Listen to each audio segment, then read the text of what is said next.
El fuego de la Candelaria. No podemos afirmar que esta historia haya sido verdad, porque llegó hasta nosotros de forma oral. Pero lo que sí sabemos es que ha sido contada con tal precisión más de 3 veces, por lo cual nos atreveríamos a decir que en efecto ocurrió. Se cuenta que en la época de la colonia, en lo que hoy conocemos como la Candelaria de los Patos, que en ese entonces era una laguna, se acostumbraba a cazar a estos palmípedos. De ahí el nombre que adquirió. Para poder sobrevivir, los indígenas tenían que proveerse de patos silvestres, pues no tenían otra actividad a la cual dedicarse. Cierto día, mientras uno de ellos, el más audaz, estaba cazando, un caballero bien ataviado se le apareció de pronto. ¿Quién es usted?, preguntó el hombre. Quiero ayudarte, dijo el caballero. Usted no puede ayudarme, a menos que se vaya y no me moleste más, respondió.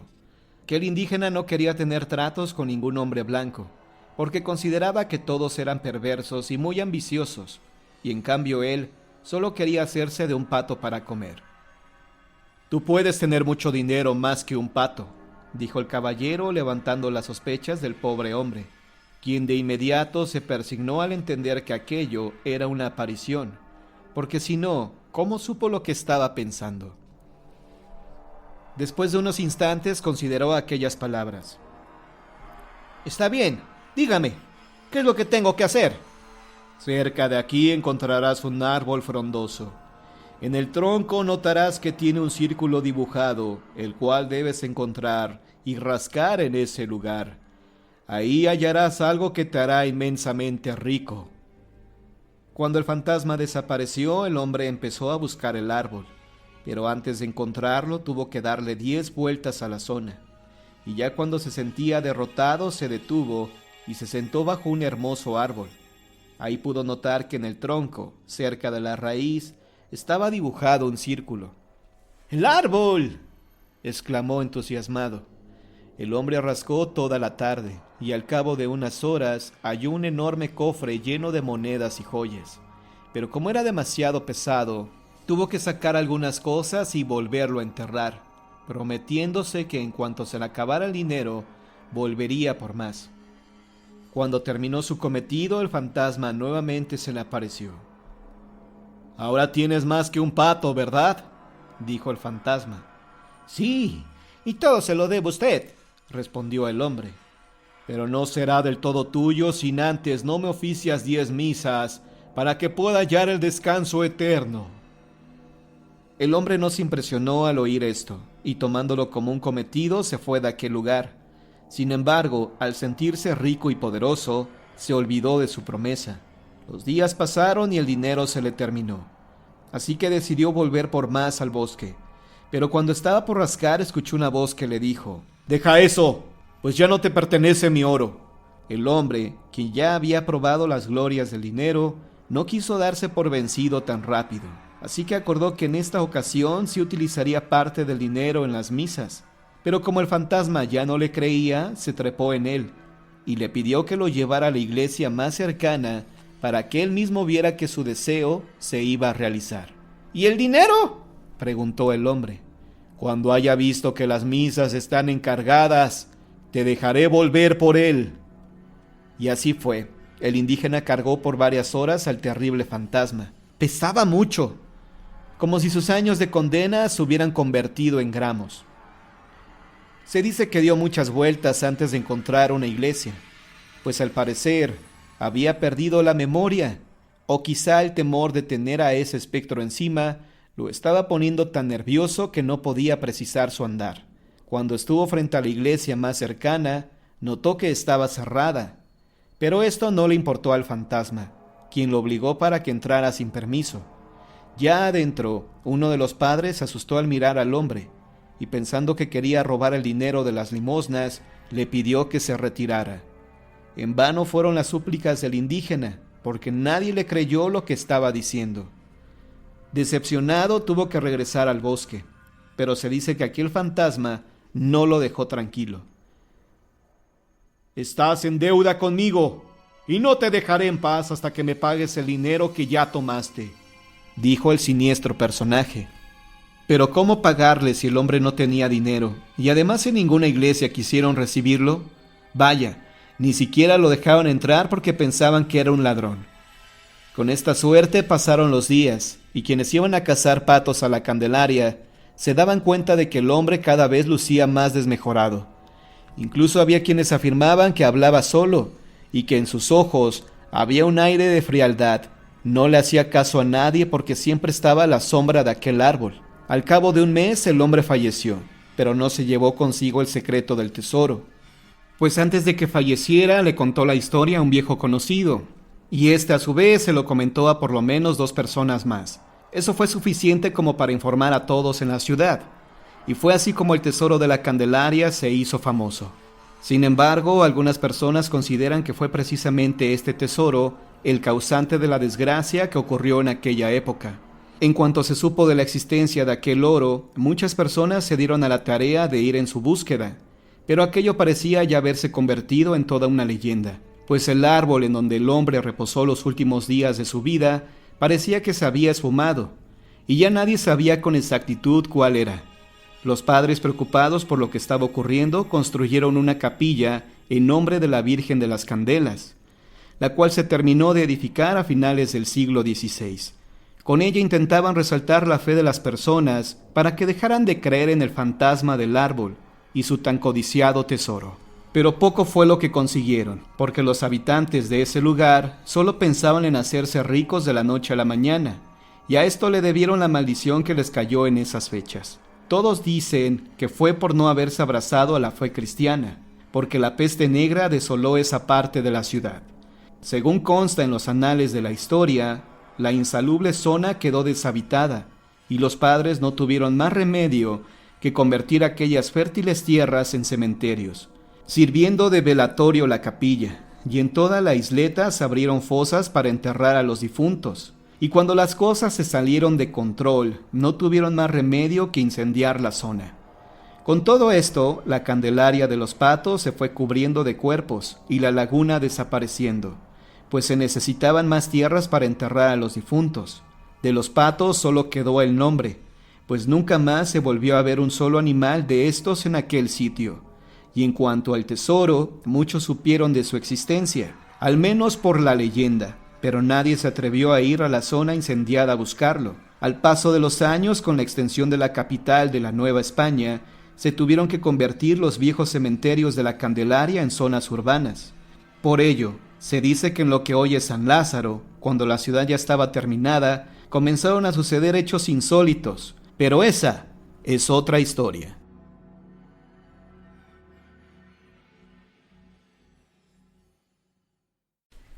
El encapuchado del templo.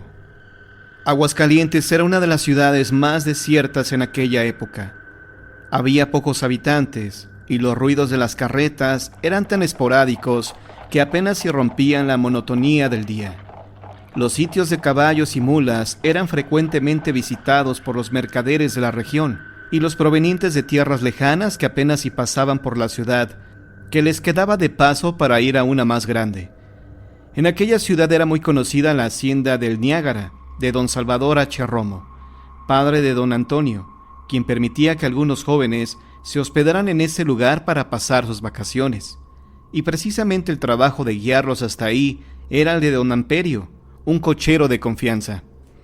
Cierto día las cosas no ocurrieron como solían suceder. Aquel verano el sol arreció más que en años anteriores, y por alguna extraña razón don Amperio no llegó a recoger a los jóvenes que esperaban con impaciencia la llegada del mozo. Todos esperaron con ansias en vano la llegada de aquel hombre. Aquel equipaje se convirtió en lecho, porque la noche llegó con una luna que alumbraba poco. Don Salvador, preocupado por la posibilidad de que algo les hubiera pasado, salió rumbo al lugar donde se debía recoger a los muchachos.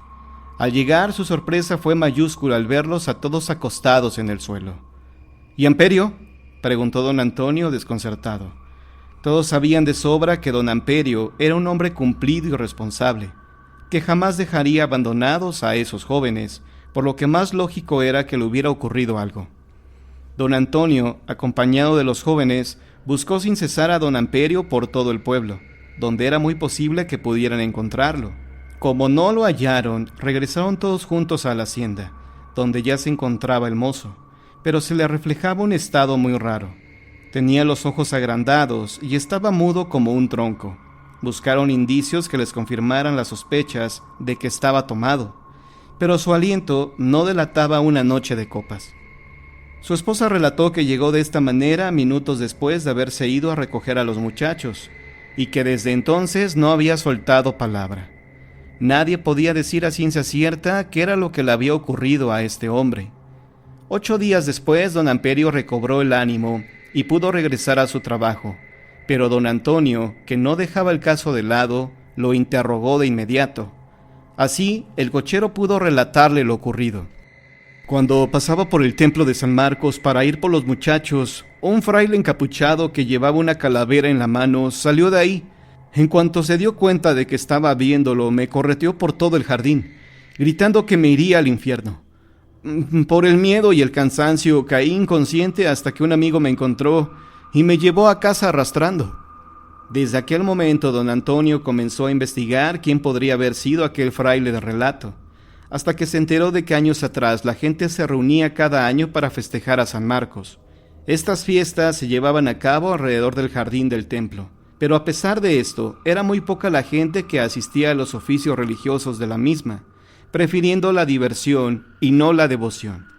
Se contaba que días después de una de las últimas fiestas, comenzó a aparecerse un fraile que llevaba una calavera en la mano, versión que coincidía con el relato de don Amperio, pero además, había quienes aseguraban que este ser se paseaba por los jardines todas las noches alrededor del templo, y que solo los desafortunados que se lo topaban de frente eran víctimas de sus agresiones. Por tal motivo, las personas que vivían cerca del templo rezaban cada noche una oración, implorando que aquel espíritu jamás entrara en sus hogares, y solo alcanzaban a escuchar los gritos que este espectro daba al toparse con algún transeúnte. Así, don Antonio pudo saber que aquel fraile era el mismo con el que don Amperio se había topado. Ahora solo había que responderse una cosa: ¿por qué había regresado aquel fraile? ¿Y por qué motivo no podía descansar aún su alma? El pánico rondó nuevamente las calles de Aguascalientes, hasta que cierto día don Antonio y un grupo de personas decidieron ir en busca de aquel fraile para enfrentarlo y ahuyentarlo, por lo que esa misma noche determinaron ir al templo y esperar entre las sombras de los árboles a que apareciera. Y cuentan que fue justo a la medianoche cuando una sombra se dejó ver por los jardines. Aquellos hombres, sin pensarlo, se arrojaron sobre ella, quitándole la calavera y la capucha que le cubría el rostro. No se sabe a ciencia cierta qué fue lo que ocurrió. Tiempo después se corrió rumor de que en verdad se trataba del sacristán, que solo quería asustar a las personas que abusaban del libertinaje. Pero hay algunos más que aseguran que se trataba de un ánima maldita, que por causa del mismo libertinaje no podía descansar, teniendo que saldar su deuda vigilando los jardines del templo. Esta historia no fue asentada ni en las actas del templo, ni en las del Santo Oficio, pero ha prevalecido por las calles de Aguascalientes durante todos estos años. Incluso hay quienes todavía hoy en día piensan 2 veces pasar a medianoche donde se encontraban los jardines del templo de San Marcos.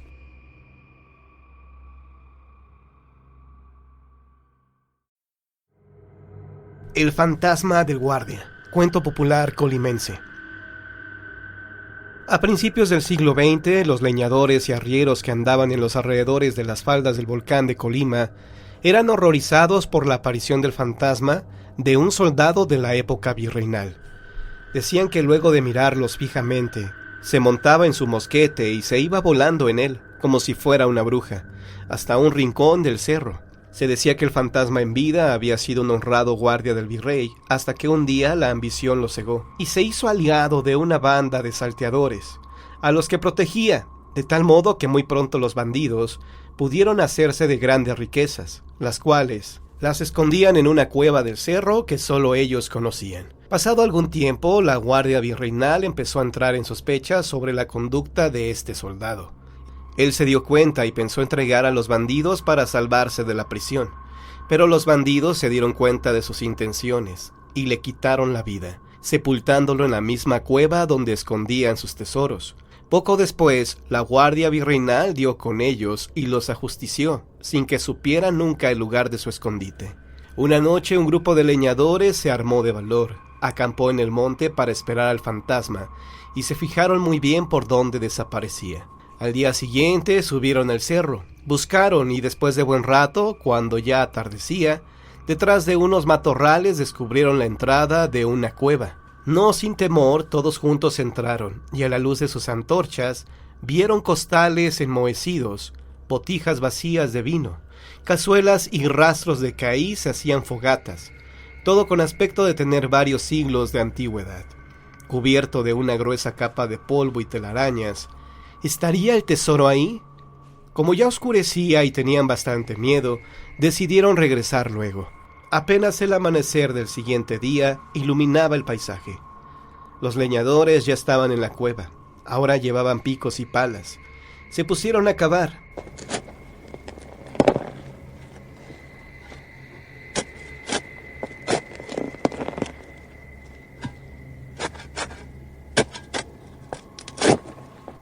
De pronto, una de las palas chocó contra algo duro.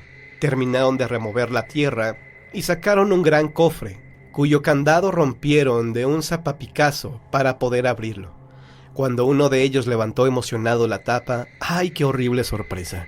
En lugar del tesoro, encontraron un esqueleto sin cabeza, pero vestido con lo que había quedado de los ropajes, botas y armadura de un soldado virreinal.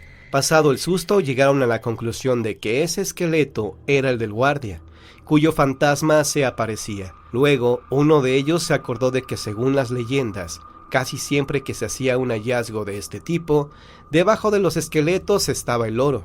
La codicia pudo más que el miedo, y siguieron cavando, pero no hallaron más que una gruesa capa de carbón. Uno de los leñadores, llamado Julián, se acordó de que también, según las leyendas, el castigo de los ambiciosos era que cuando encontraban algún tesoro, el dinero se convertiría en carbón, y sugirió que lo mejor era dejar este asunto en paz, no fuera la de malas, y hasta una maldición les fuera a caer. Así lo hicieron. Cansados y tristes, se incorporaron de nuevo a sus faenas de cada día, cortando leña para ganarse la vida. Julián desapareció. Primero sus compañeros pensaron que estaba enfermo a causa de la impresión del encuentro con el esqueleto, pero cuando pasaron 15 días, se preocuparon mucho y comenzaron a investigar en el pueblo, a ver si alguien sabía qué pasaba con él. El peluquero, que como muchos de su oficio estaban muy bien enterados de todos los chismes, lo sacó de dudas. Julián había encontrado un tesoro en una cueva del cerro. Eran muchas monedas de oro guardadas en unas ollas, escondidas debajo de un montón de carbón. Inmensamente rico de la noche a la mañana, el leñador había vendido su casa muy barata al primero que la quiso comprar, y cargando con su oro se había ido a vivir al extranjero.